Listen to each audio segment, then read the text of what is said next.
Today guys, I'm going to be talking to you about the Coffee Lake CPUs. I just wanna see the light.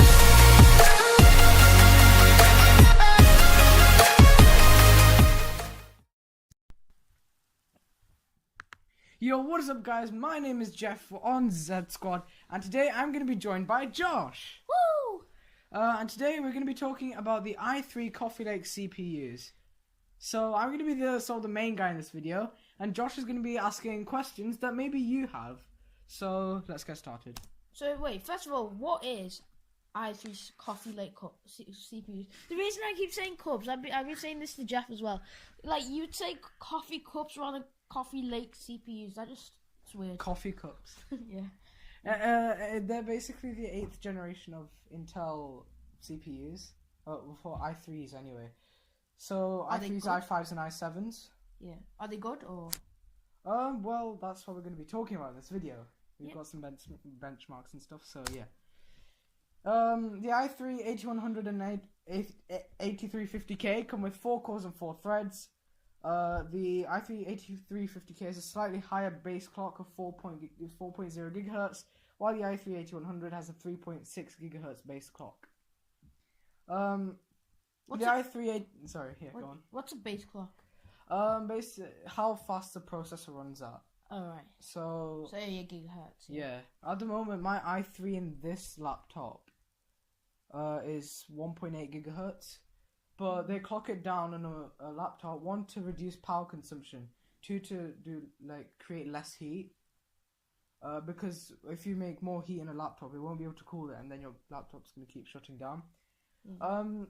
Next, the i3 8350K has slightly higher cache. It's got 2 more MB of cache. Cache is sort of like, if you know what RAM is, and right, let's say for example you've got storage. So basically, like miscellaneous files cache. No.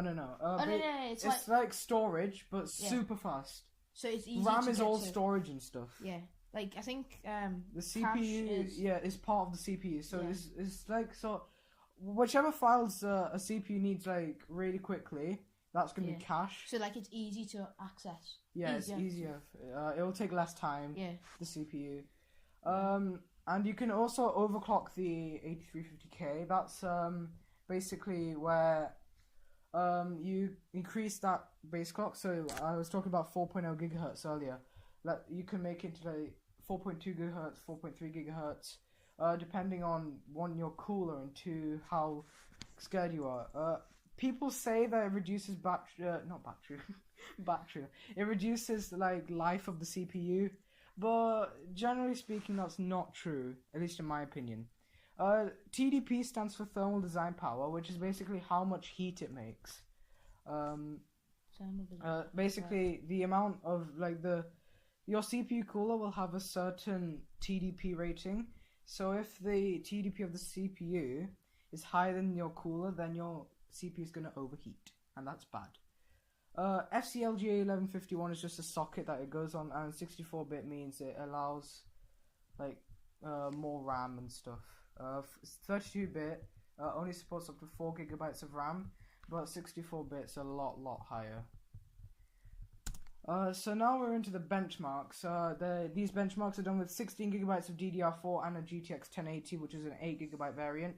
And all these benchmarks are from turbofuture.com. So thanks, guys. So first up, we've got Cinebench R15, which on the i3 8100 got a single core score of 151 with a multi-core score of 570. Multi-core is basically all those 4 cores which I was talking about earlier. Did I even talk about them? I don't know. No, but still, I'll do a separate video on those, so stay tuned for that.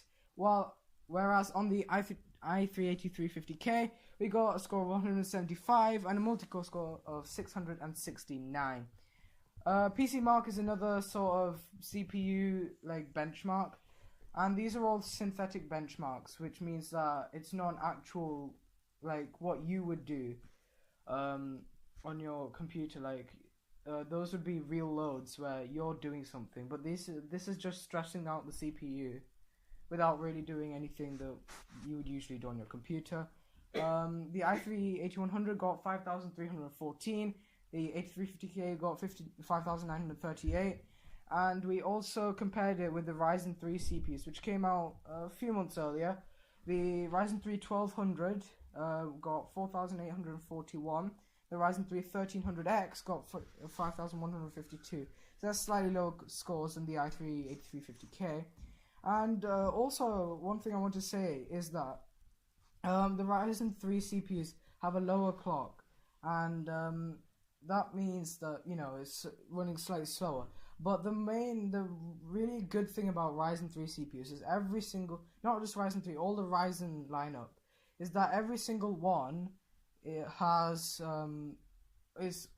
all overclockable, which means that you can always increase the processor frequency. So let's say, for example, the Ryzen 3 came at 3.6 GHz. You can make that into, I don't know, whatever you want. Well, as much as your your cooler and motherboard, etc. all support.